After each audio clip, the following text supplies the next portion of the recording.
আন্দোলন আজকে সকাল থেকেই আনুমানিক 12টার দিক থেকেই আমার ফোনে অসংখ্য কল আসতে থাকে।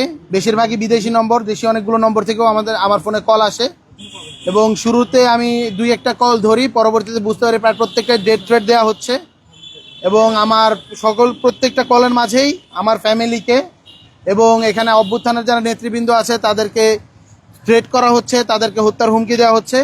আমি আপনাদেরকে একটা ভিডিও দেখাতে চাই, যে ভিডিওর মাধ্যমে আমার মনে হয় যে ব্যাপারটা আসলে পরিষ্কার হবে। এই আমি ভিডিওটা আপনাদেরকে দেখাতে চাচ্ছি।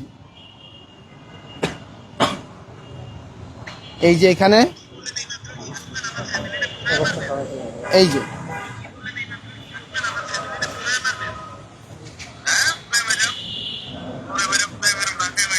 যে আপনারা শুনতে পেয়েছেন যে আমি যখনই জিজ্ঞেস করি, মানে তিনি আমাকে বলছিলেন যে ফ্যামিলি সহ পুড়িয়ে মারবে, তখনই আমি আসলে আরেকটা ফোন নিয়ে ভিডিওটা অন করি এবং তখন আমি আবার জিজ্ঞেস করি যে আপনি কি আমার ফ্যামিলিকে পুড়িয়ে মারবেন? বলতে অবশ্যই পুড়িয়ে মারবো, অকথ্য ভাষায় গালিগালাজ করে এবং এটাও বলে যে আমার ফ্যামিলিকে পুড়িয়ে মারবে, অভ্যুত্থানের নেতাদেরকে পুড়িয়ে মারবে, অবিলম্বে শেখ হাসিনা আসবে এবং শেখ হাসিনা আসার পরে তারা নাকি গিয়ে আমাদের যে পোড়া লাশ, সেই পোড়া লাশ নিয়ে আনন্দ মিছিল করবে বলে একাধিক নম্বর থেকে এই কল দেয়। আমি সন্দেহ প্রকাশ করছি এবং আমরা মনে করি যে ছাত্রলীগ এখনও আসলে বাংলাদেশে সরব রয়েছে। আপনারা দেখতে পেয়েছেন গতকাল, পরশুদিন এবং বিভিন্ন সময়ে আমরা দেখতে পাচ্ছি যে গিয়ে ছাত্রলীগ আস্তে আস্তে সরব হওয়ার চেষ্টা করছে। ছাত্রলীগের আলামিন সহ অসংখ্য মানুষের ফেসবুকে আপনারা দেখতে পেয়েছেন উত্তরা এবং ধানমন্ডি এলাকা সহ তারা ইফতার প্রোগ্রাম করছে, সংগঠিত হওয়ার চেষ্টা করছে এবং আমরা সন্দেহ করছি যে তারা বাংলাদেশে আবারও একটি জঙ্গি কায়দায় নাশকতা সৃষ্টির জন্যই তাদের এই প্ল্যানিং, তাদের এই প্রোগ্রাম এবং তাদের এই আবারও সংগঠিত হওয়া।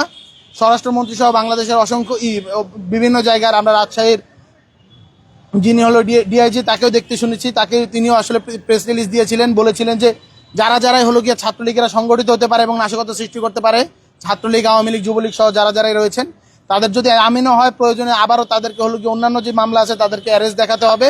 সুতরাং আমরা মনে করি যে অবিলম্বে ছাত্রলীগের যে সন্ত্রাসীরা রয়েছে তাদেরকে অ্যারেস্ট করতে হবে, যুবলীগের সন্ত্রাসীদের অ্যারেস্ট করতে হবে, আওয়ামী লীগের সন্ত্রাসীদেরকে অ্যারেস্ট করতে হবে।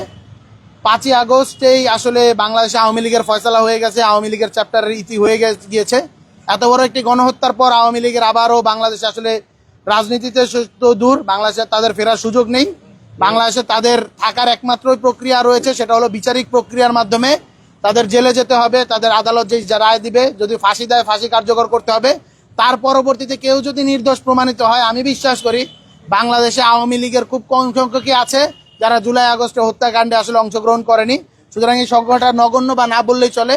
আওয়ামী লীগের দ্রুত বিচারিক প্রক্রিয়া নিয়ে আসতে হবে। আমরা এখনো দেখতে পাচ্ছি যে ইন্টারিম গভর্নমেন্ট এবং নতুন যে গভর্নমেন্ট রয়েছে সবাই আসলে আওয়ামী লীগের বিচারের ক্ষেত্রে একটা ঢিলে তেতলা অবস্থা রয়েছে। ট্রাইব্যুনালে আমরা দেখতে পেয়েছি ট্রাইব্যুনাল পরিবর্তন, ট্রাইব্যুনালের যারা নীতি নির্ধারক রয়েছেন তাদেরকে পরিবর্তন হওয়ার পরবর্তীতে আমরা আসলে খুব একটা আপডেট পাচ্ছি না ট্রাইব্যুনালে।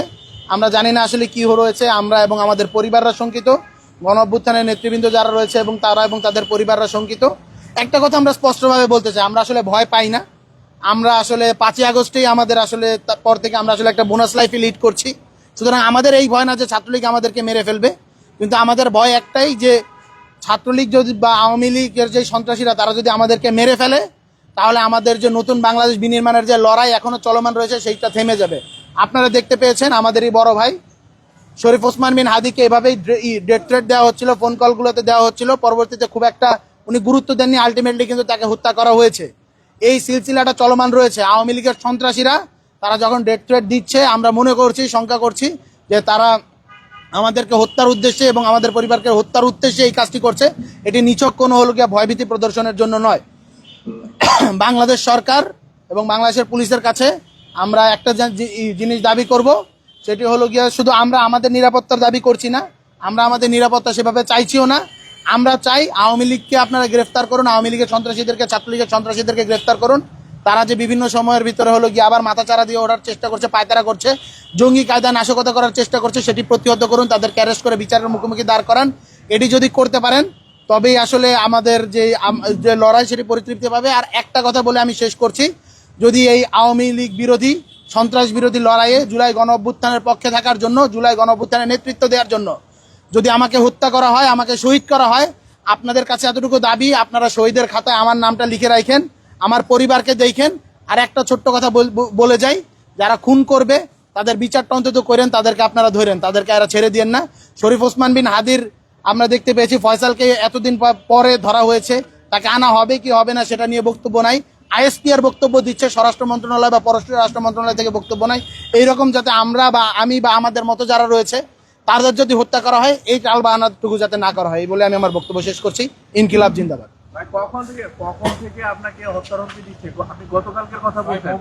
গতকালকে না, আমি বলেছি যে এই হত্যার হুমকি তো আসতে থাকে, কিন্তু আজকে সকাল 11:49 থেকে শুরু করে আমি আপনাদেরকে দেখাতে পারি। এই যে দেখুন, এই যে শুরু হয়েছে ডেথ থ্রেট দেওয়া। আমরা বোঝার চেষ্টা করছি যে আজকে 11টার পর থেকে এমন কি হলো যে আবার নতুন করে আমি এই জিনিসটা জানি না, এরকম থ্রেট আমাদের আসতে থাকে, কিন্তু আজকের এই ট্রায়ালটা ভয়ঙ্কর। আমি আপনাদেরকে নম্বর দেখাচ্ছি, এখানে কতগুলো নম্বর থেকে আসা হচ্ছে। এই যে এখান থেকে শুরু, এই যে আবার এখান থেকে দেখতে পাচ্ছেন, আমি একটু জাস্ট আ মিনিট, এই যে এখান থেকে শুরু করে এই যে অসংখ্য নম্বর, এই যে নিচে যেতে থাকবো আমি এইখান থেকে। এই যে অসংখ্য নম্বরে আসলে কল দেওয়া হয়েছে, এটার আসলে কোনো ইয়ত্তা নেই। এই যে মানে এরকম রেলগাড়ি শেষ হয়ে যাবে, কিন্তু আমাদের এই নম্বরের থ্রেড কলটা আসলে শেষ হবে না। তো আমি মনে করছি যে এটা আসলে টার্গেট করা হয়েছে, শরীফ ওসমান বিন হাদিকে যেভাবে টার্গেট করা হয়েছিল আমাকেও সেভাবে টার্গেট করা হয়েছে বলেই সন্দেহ করছি, তাই এতগুলো থ্রেড কল দিচ্ছি। এই সেম প্যাটার্ন হাদি ভাই যখন লাস্টবারও দেখা হয়েছিল আমাদের সাথে, বলছিল যে এইভাবে সিরিজ আকারে প্যাটার্ন আকারে আসলে হত্যার থ্রেট দেওয়া হচ্ছে, ডেথ থ্রেট দেওয়া হচ্ছে। সুতরাং এই জায়গা থেকে একটা শঙ্কার প্রকাশ করছি, এটা ভয় থেকে না। এই প্রেস কনফারেন্স আমি আবারও ক্লিয়ার করছি, এটা ভয় থেকে করছি না। আমি জাতির উদ্দেশ্যে জানাতে চাই, যদি এভাবেই আমরা যদি শহীদ হই, আমাদের বিচারটা করেন, আমাদের শহীদ সিলসিলা যাতে বন্ধ হয়, বিচারটা যাতে হয়, এবং আওয়ামী লীগ যাতে পুনর্বাসিত বাংলাদেশে কেউ না করে, এতটুকুই। জি, এর প্রেক্ষিতে আমি একটি সাধারণ ডায়েরি করেছি শাহবাগ থানায়।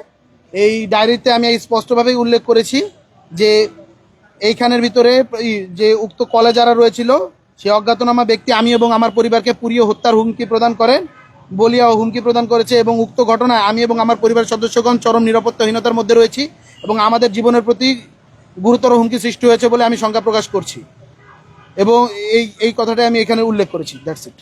এবং সেখানে আরও একটা জিনিস উল্লেখ করা আছে, সেটা হলো গিয়ে তারা বলেছিল যে অবিলম্বে শেখ হাসিনা ফিরে আসবে এবং আমাদের গণ অভ্যুত্থানের যে নেতৃবৃন্দ আছে তাদের পোড়া লাশ নিয়ে আনন্দ মিছিল করবে বলিয়া তারা হুমকি প্রদান করে। That's it.